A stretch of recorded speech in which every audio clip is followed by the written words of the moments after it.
नमस्कार प्यारे मित्रों, मैं महाप्रसाद अवस्थी महा आनंदम यूट्यूब चैनल पर आप सभी लोगों का हार्दिक स्वागत करता हूं। मित्रों, आज का हमारा विषय है स्वर संधि के भेद में जो पूर्व रूप संधि आती है। आज हम इसके विषय में चर्चा करेंगे। तो आज जो है पूर्व रूप संधि की पहचान, संधि पद को विच्छेद में बदलना और विच्छेद पदों की संधि करना एवं अयादि एवं पूर्व रूप संधि में अंतर, इसके विषय में हम जानेंगे। तो मित्रों, आज हम पूर्व रूप संधि जो पढ़ रहे हैं उसका सूत्र है एंगः पदांतादति, यानी पदांत एंगोति परे, पदांत एंगोति परे पूर्व रूपम एकादेशः स्यात्, यानी पदांत ए और ओ हो। तो ये पदांत क्या है? पदांत का मतलब है कि पद उसे कहते हैं जिसके अंत में सुप तिगंत आदि प्रत्ययों द्वारा विभक्ति पद एवं क्रिया पदों का निर्माण किया जाता है, उसे पद कहते हैं। यानी सुप आदि तिगंत प्रत्ययों से जो शब्द रूप बनते हैं, क्रिया और क्रियापद रूप बनते हैं, उनके बाद में अगर ए और ओ हो और उसके बाद अगर ह्रस्व आकार आ जाता है तो इनका पूर्व रूप हो जाता है। यानी आ और ए मिलकर के ए ही हो जाएगा, ओ और आ मिलकर के ओ ही हो जाएगा, ओ हो जाएगा, और इस आ की जगह हम अवग्रह का चिन्ह रख देते हैं। तो मित्रों, अब हम इसके माध्यम से देख लें कि जिस प्रकार से मुनेत्र है, तो मुनेत्र में मुने का हमने ए निकाल लिया और आइए ये वाला आ निकाल लिया, तो दोनों के स्थान पे पूर्व रूप हो गया। तो हमारा ये बचा मुन।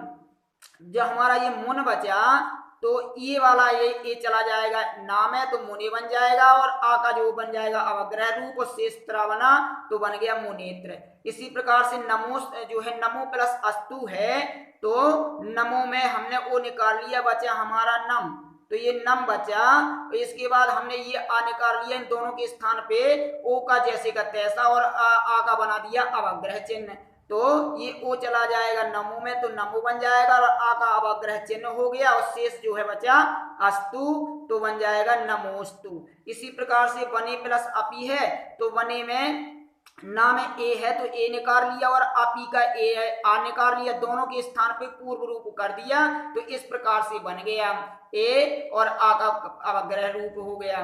तो वन शब्द है तो वन है अपना हलंत, तो ए वाला ये चला जाएगा इसमें, तो बन जाएगा वने, और आ का अवग्रह चिन्ह हम उतार लेंगे, और शेष वर्ण पी बचा तो वो भी उतार लिया, तो वने पी बना। इसी प्रकार से जैसे विष्णु प्लस आव है, तो हमने विष्णु का हमने ओ निकाल लिया, हो गया विष्णु, तो ये ओ निकाल लिया और आव का आ निकाल लिया, दोनों को मिला करके ओ और आ का अवग्रह चिन्ह बना दिया, यह ओ चला जाएगा इसमें, तो ये बन जाएगा विष्णु, और अवग्रह चिन्ह रख दिया और शेष वा उतार लिया, तो इस प्रकार से विष्णु बना। तो अब जो है सर्वे, तो सर्वे में ए है, ये पदांतवाची ए है। कैसे ए है कि जिस प्रकार सर्वे शब्द बनता है सुप आदित्य प्रत्ययों की लगाने से सर्वे शब्द बनता है, तो ये पदांतवाची ए हो गया, तो ए को निकाल लिया, तो यहाँ बचा सर्व। जब यहाँ सर्व बचा और अपी का आ निकाल लिया, तो यहाँ बचा पी, अब पी बचा तो ए हमारा चला जाएगा इसमें, ये वाला ये दोनों को मिला करके ऐसे पूर्व रूप कर दी, तो हमारा ए चला गया इसमें, और शेष हमारा ये अवग्रह चिन्ह बना, और हमारा पी इस प्रकार से लगा दी, तो सर्वे पी बना। अब इसी प्रकार से लोको प्लस अयम है, तो ओ और आ निकाल करके ओ और आ का अवग्रह चिन्ह बना दिया, तो यहाँ लोक का अपना हलंत है, तो ये वो चला जाएगा, तो लोको बन जाएगा, आ का अवग्रह हो गया, और शेष हमने वर्ण उतार लिए, तो बन गया लोकोयम। इसी प्रकार से यहाँ हरे प्लस अव है, तो हरे का हमने ए निकाल लिया, तो यहाँ ये हलंत हो गया, और इसका आ निकाल लिया, दोनों के स्थान पे ये वर्ण हो गया, ए हो गया, आ का अवग्रह हो गया, तो यह ए चला जाएगा इसमें, और आ का हो गया अवग्रह चिन्ह, शेष बचा हुआ, तो हमने इस प्रकार से लिख लिया, तो हरेव बना। अब इसी प्रकार से जैसे कुअत्र है, तो को का हमने ओ निकाल लिया और आ निकाल लिया, तो एक का बचा अपना आधा, तो हमने आधे का को, और यह अभी दोनों के स्थान को मिला करके हमने ओ और इसका अवग्रह चिन्ह कर लिया, तो ये जो है ओ चला जाएगा को में, और ये आ का जो अवग्रह बना, तो हमने पहले उसको रख लिया और शेष त्रा उतार लिया, तो इस प्रकार से कोत्र बना। अब सरोवरेपी है, तो सरोवरेपी है तो सरोवर, तो सरोवरे में ए है, ये पदांतवाची ए है, क्योंकि सरोवरे सप्तमी विभक्ति में प्रत्यय बल लगाने से बनता है। तो सरोवरे का ए निकाल लिया और अपी निकाल लिया, तो दोनों को निकाल करके इस प्रकार से ए पूर्व रूप कर दिया, ये आ का अवग्रह बन जाएगा, ए का जैसे का तैसा रहेगा पूर्व रूप। तो हमारा सरोवर शब्द है सरोवर, तो ये सरोवर शब्द है, तो सरोवर में ये यह ए चला जाएगा तो सरोवरे बन जाएगा, आ का बन जाएगा अवग्रह चिन्ह और पी बना तो सरोवरे पी बना। इसी प्रकार से ये जो है रहतोपी है तो रहत शब्द है, तो रहत में जो है स्व प्रत्यय लगा करके रहता बना, रहते के बाद ओ बन जाता है, विसर्ग के बाद अगर आ आता है और विसर्ग के बाद में आ आता है, विसर्ग के पहले आ रहता है तो ओ बन जाता है। तो यहाँ रहतों का ओ है तो ओ निकल गया, यहाँ ओ हो गया और यहाँ आ, तो दोनों को मिलकर के पूर्व रूप हो गया तो रहत। तो रहत जो है और इसमें ओ मिला देंगे तो रहतो बना, इसका अवग्रह चिन्ह बना देंगे और शेष पी उतार लेंगे, तो इस प्रकार से रहतोपी बना। तो मित्रों हमने इसको देखा है कि किस प्रकार से हम जो है विच्छेद की संधि करते हैं। तो अब मित्रों अब हम देख लें कि संधि पद की विच्छेद कैसे करते हैं। तो ये जिस प्रकार से यहाँ तेपी लिखा है, जिस प्रकार से यहाँ तेपी लिखा है, तो हमें केवल क्या करना है, अवग्रह चिन्ह के पहले वाले वर्ण को जैसे का तैसा रख देते, तो हमने रख दिया और इसके बाद हमने अवग्रह को आ बना दिया और शेष वर्ण उतार दिए, तो ते प्लस अपी बराबर तेपी बना। उस जिस प्रकार से बालकोयम है तो हमने अवग्रह चिन्ह के पहले जो है पद को लिख लेंगे, तो हमारा बन जाएगा बालक, बालको, और बालको बन गया। और इसके बाद जो है दूसरे पद में हम रखेंगे अवग्रह को केवल आ बना देना है और शेष व उसी प्रकार से उतार देना है, तो हमारी संधि विच्छेद बनती जाएगी।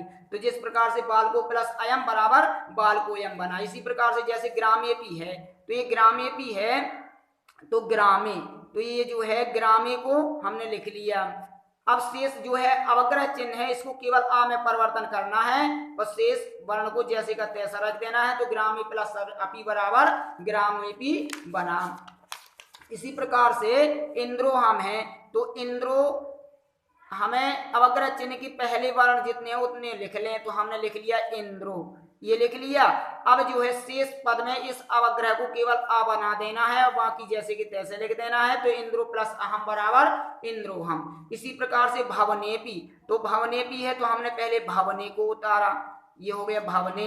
अब इस अवग्रह को आ के रूप में उतार देंगे, शेष वर्ण को हम लिख लेंगे, तो भवने प्लस अस्मिन भवनेस्मिन बना। अब ये इसमें देवोपी लिखा है तो देवो, तो देवो को लिख लिया। अवग्रह चिन्ह के पहले जितने वर्ण हैं जैसे कि तैसे रख देते हैं, तो हमने रख दिया और शेष अवग्रह को हमने आ बना दिया, इस अवग्रह को आ बना दिया और शेष वर्ण उतार लिया अपी, तो देवोपी, देवो प्लस अपी बराबर देवोपी बना। इसी प्रकार से जैसे अरण्य है तो अरण्य गच्छत है, तो अरण्य, तो ये हो गया अरण्य, अरण्य हो गया और इस आ का बना दिया हम अवग्रह चिन्ह का बना दिया आ और शेष में लिख दिया हमने जैसे कि तैसे, तो गच्छत। इस प्रकार से अरण्य गच्छत बराबर अरण्य गच्छत बना। अब जो है प्रस्तुतोयम है जैसे, तो हमें प्रस्तुतोयम में अवग्रह चिन्ह की जितने वर्ण है वे जैसे कि तैसे उस पद में उतार लो, तो हमने उतार लिया प्रस्तुतो, इस प्रकार से प्रस्तुतो उतार लिया। अब इसके बाद बचा आ, तो हमने आ को कर दिया, इस अवग्रह चिन्ह को कर दिया आ और शेष वर्ण को लिख दिए जैसे कि तैसे, तो इस प्रकार से प्रस्तुतो प्लस अयम बराबर प्रस्तुतोयम बना। अब इसी प्रकार जैसे याचतेत्र है, तो हमने अवग्रह चिन्ह के जितने वर्ण पहले हैं जैसे कि तैसे लिख लेते हैं, तो याचते और प्लस जो है इस अवग्रह का बना दो आ और त्रा का जैसे का तैसा रख दो, तो बन गया याचते प्लस अत्र बराबर याचतेत्र। अब मित्रों हम जो है इसमें जो है अयादि संधि को देख लें कि इसमें अयादि संधि क्या कहती है, कि अगर अयादि संधि होती है कि जब एचो अयवा यावा, यानी जब जो है ए के बाद कोई अच प्रत्याहार वर्ण आवे, तो जो है ए को आय हो जाता है, ओ को आ हो जाता है और आय को आय हो जाता है और औ को आ हो जाता है। तो इन सब जगह जो है इस प्रकार से मिलता है, जिस प्रकार से यहाँ जैसे ते प्लस अपी है, तो ते प्लस अपी में ए के बाद जो है अच प्रत्याहार का वर्ण आया है, ये अच प्रत्याहार का आ है तो यहाँ जो है अयादि संधि हो जाना चाहिए थी, लेकिन अगर हम अयादि संधि करते हैं तो देख लें पद कैसा बनता है। तो हमने ते प्लस अपी है तो यहाँ हमने इसको निकाल लिया और ये बचा हमारा ए और ए को कर दिया अयादेश, तो ता हमारा हो गया, ता हो गया हमारा हलंत। अब ये आ चला जाएगा पूरे में इस ता में, तो ये पूरा जो है वर्ण बन जाएगा। अब लेकिन जो ये चला गया, अब बचा हमारा या भी अपना आधा है तो ये वाला चला जाएगा, तो यहाँ पूरा हो गया। और फिर इसके बाद जो है बचा पी, तो इस प्रकार से बनता तयपी बनता, ना कि तेपी न बनता। इसलिए जो है पद जो है गलत ना बन जाए, इस कारण से अयादि संधि की जगह पूर्व रूप संधि की गई। और इसी प्रकार इसको जैसे देख लेते हैं बालको हम में, तो बालको में जो है ओ आने के बाद, क्योंकि अच प्रत्याहार का कोई वर्ण आवे, ए ओ ऐ और औ के बाद अच प्रत्याहार का कोई वर्ण आता है तो ओ को आ हो जाता है। तो यहाँ जो है बालको प्लस अहम है, तो यहाँ अच प्रत्याहार का वर्ण है वो यहाँ ओ है, तो यहाँ अगर औ हम करेक्ट कर देते हैं तो क्या बन जाएगा, बालक है। तो हमने जो है निकाल लिया। अब बालक यहाँ है तो ये क्या है, का अपना हलंत है, तो ये वाला आ चला जाएगा इसमें, तो चला गया पूरा बालक बन गया। अब है वहां वा, तो वा में ये वाला चला जाएगा, तो यहाँ हो गया बालको हम। इस प्रकार से बनता, जो कि पद अपना गलत बन जाता है। इस कारण से जो पूर्व रूप संधि के पूर्व अयादि संधि के अंतराल में विशेष नियम लगा करके कि कोई भी पद अपना गलत ना बन जाए, वहां पूर्व रूप संधि को करना पड़ा। अब देखिए जहां पूर्व रूप संधि के नियम मिलते हैं कि ओ के बाद अगर ह्रस्व आकार आता है तो वहां जो है हमें पूर्व रूप संधि करें, तो ऐसे वर्णों में नहीं होगा। जैसे देख लें कि यहाँ है पो, तो पो को अब हमने ओ निकाल लिया, इस ओ को निकाल लिया, इस आ को निकाल लिया और इस प्रकार से ऐसा कर दिया। अब हमने जैसे किया तो ये ओ तो चला जाएगा तो बन जाएगा पा में ओ चला जाएगा तो बन जाएगा पो। अब यहाँ हो गया ह्रस्व आकार ना, तो पोनः बनता, यानी शब्द हमारा गलत बन रहा था। तो पहले पूर्व रूप संधि में कहा गया है कि एंगः पदांतादति, यानी पदांतवाची शब्द होना चाहिए। अगर पदांतवाची शब्द होगा इसके बाद ह्रस्व आकार होता आएगा तो पूर्व रूप संधि की जाए, ना कि वहां अयादि संधि ना की जाए। तो पूर्व रूप संधि और अयादि संधि की पहचान हम आपको बता दें। तो मित्रों पूर्व रूप संधि जो होती है तो इसमें क्या होता है कि पूर्व रूप संधि में पहले पद के पहले आपको ओ और ए मिलेगा, जबकि अयादि संधि में ए भी मिल सकता है, ओ भी मिल सकता है, ऐ भी मिल सकता है और आओ भी मिल सकता है। और इसके बाद आपको पूर्व रूप संधि में दूसरे पद में केवल ह्रस्व आ होना चाहिए, जबकि पूर्व रूप संधि अयादि संधि में ए ऐ ओ औ के बाद अयादि संधि में अच प्रत्याहार का कोई भी वर्ण हो सकता है, आ ई उ री ली ए ऐ ओ औ कोई भी वर्ण हो सकता है। दूसरी बात, पूर्व रूप संधि के जितने उदाहरण होते हैं तो उनके दोनों पदों का अर्थ निकलता है, 90% अर्थ निकलता है। जैसे बने ये सप्तमी विभक्ति का है, यहाँ अपी लिखा है। जैसे विष्णु ये प्रथमा विभक्ति हो गया और जो है यहाँ आव शब्द है। जैसे सर्वे यहाँ भी अर्थ निकलता है, लोको लोक इसका भी अर्थ निकलता है, हरे इसका भी अर्थ निकलता है। लेकिन पूर्व रूप अयादि संधि के किसी भी पद का अर्थ नहीं निकलता। जैसे कि मान लीजिए आ गया पो प्लस अन है, तो यहाँ पो है तो ओ का कोई पो का अर्थ नहीं निकलता, यहाँ अन का भी कोई अर्थ नहीं निकलता। इसी प्रकार से जैसे नयन है तो ने प्लस अन है तो अन, तो ना तो इसका अर्थ निकलता है ना इसका अर्थ निकलता है। इन दोनों पदों को जब मिला देते हैं तो अर्थ निकलता है अयादि संधि में, और पूर्व रूप संधि के दोनों पदों का अर्थ निकलता है। हाँ ये जरूर है कि पूर्व अयादि संधि के कुछ पदों का अर्थ निकलेगा तो किसी एक पद का अर्थ निकलेगा, दूसरे का नहीं निकलेगा।